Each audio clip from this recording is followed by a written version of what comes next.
Olá a todos, que Deus abençoe. Estamos aqui com mais um curso da Escola de Ministros, da Última Hora, o Cristão e a Oração. Tá? Nós que temos o material, né, podemos aí apreciar as informações. E nós temos aqui as respostas de algumas questões, como o que é oração, o que inclui uma oração, né? O que é uma oração aprovada. Por exemplo, a oração é o meio de comunicação do homem com Deus Criador, né? Através da oração que nos comunicamos com Ele e recebemos dele orientação para andarmos conforme a sua vontade. É uma aproximação da pessoa a Deus por meio de palavras ou pensamentos, que envolve, né, a maior base da oração, que é a adoração. Se você for ver as orações bíblicas, elas estão permeadas de adoração. Tá? A oração aprovada, para ser atendida, precisa ser acompanhada de purificação, fé, vida, união em Cristo, submissão à vontade de Deus, dentre outros que está aqui no material. Tá? A palavra que, um dos termos bíblicos hebraico, né, palau, é um verbo que fala de orar no sentido de interferir, mediar. Tá? Verbo que aparece aí 84 vezes no Antigo Testamento, tá bom? Temos também o substantivo tepilã, né, que vai também falar da oração em si, né, em substância, aparecendo 77 vezes aqui no hebraico. Tá? Nós temos algumas palavras gregas para definir oração, né? Por exemplo, deomai, que fala de rogar, já fala de um pedido em forma humilhante, que foi a forma que Jesus se apresentou para que o Espírito Santo viesse, quando ele subisse ao Pai, para que o Espírito Santo o substituísse, sendo um presente para nós, a igreja do Senhor. Né? Então, eu já falei que o propósito da oração é a adoração. Né? Temos Salmo 95, 6 ao 9, Apocalipse 11, 17 e diversos versículos a respeito disso, que nos confirmam esta verdade. Tá? O que é interessante é que o tabernáculo, de Moisés, no Antigo Testamento, também nos ensina tipologicamente o caminho da oração. E nós temos isso aqui no material, nós temos aqui alguns, passando aqui, tá? Mas você tem aí contigo. Mas é interessante ver que, como o tabernáculo tinha 3 repartições, átrio, santo e santíssimo, existe esses 3 lugares em oração, né, espiritualmente falando de oração. Você começa no átrio, vai passando pelo santo, até chegar ao santíssimo, isso é muito importante. Tá?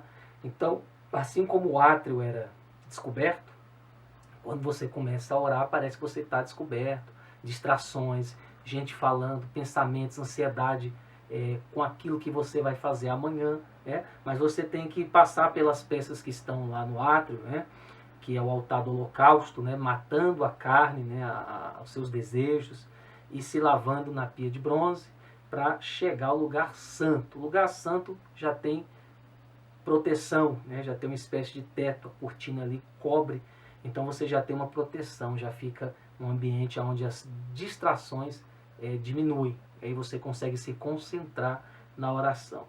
O que é interessante, é que no lugar santo ali tinha a mesa dos pães da proposição, ali você recebe o alimento da palavra de Deus, o seu coração em oração, o candelabro que representa aí as luzes, que a luz, o fogo, como um dos símbolos do Espírito Santo. Então ali você tem experiência com fruto, com dons, tá? E tem o altar do incenso, O incenso é aquela adoração profunda, aquela comunicação, a Deus. Até que você chegue no lugar santíssimo. E o lugar santíssimo é aquele lugar que Deus está em você, você está em Deus, e parece que as horas se passam e você não percebe. Você fica naquele ambiente e não quer sair. Isso é muito importante. Tá? Isso é uma alegoria. Então nós trabalhamos isso aqui no material de uma forma muito interessante, mais complexa. E o Santíssimo, você sai do Cronos e entra no Kairos. O Cronos é o tempo do homem, o tempo determinado. e o Kairos é a eternidade, é o era, o é e o há de vir. Isso é muito forte, tá? Foi nessa dimensão que João escreveu o livro de Apocalipse, tá? Então nós temos várias passagens, o próprio Jesus orava, dando exemplo, né? Se ele, como Filho de Deus, orava, quanto mais nós, tá? Lucas 5,16, ele porém retirava-se para o deserto e ali orava, né?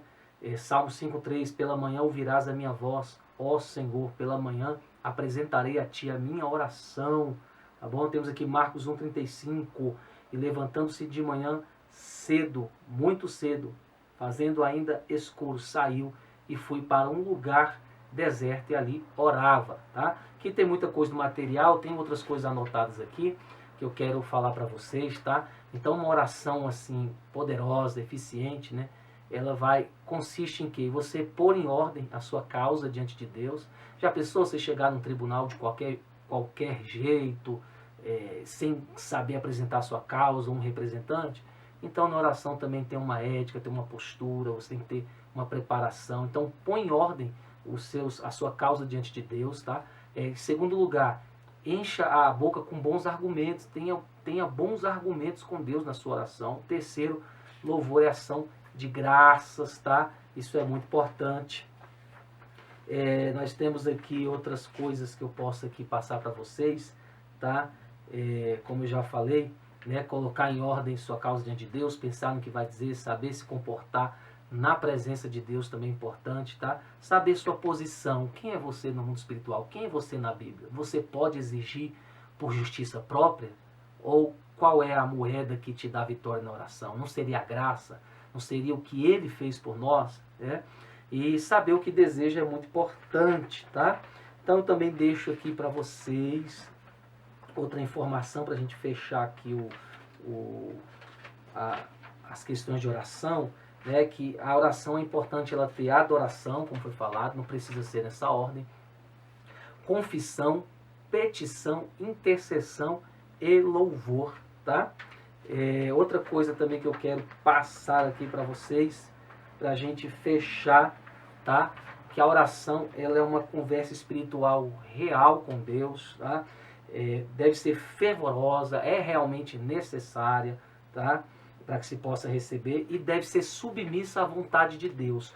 Orar em nome de Jesus não é usar o nome de Jesus. Orar em nome de Jesus é pedir só aquilo que Jesus pediria ao Pai. E você não vai ter a ousadia de pedir nada que Jesus não pediria, ou não faria, ou não falaria. Tá bom? Você pode usar aí os argumentos, né? A justiça, a misericórdia, a fidelidade, a sabedoria, a paciência, a ternura de Deus em seu favor, as promessas de Deus, tá? O próprio nome de Deus é muito usado nas orações, tá?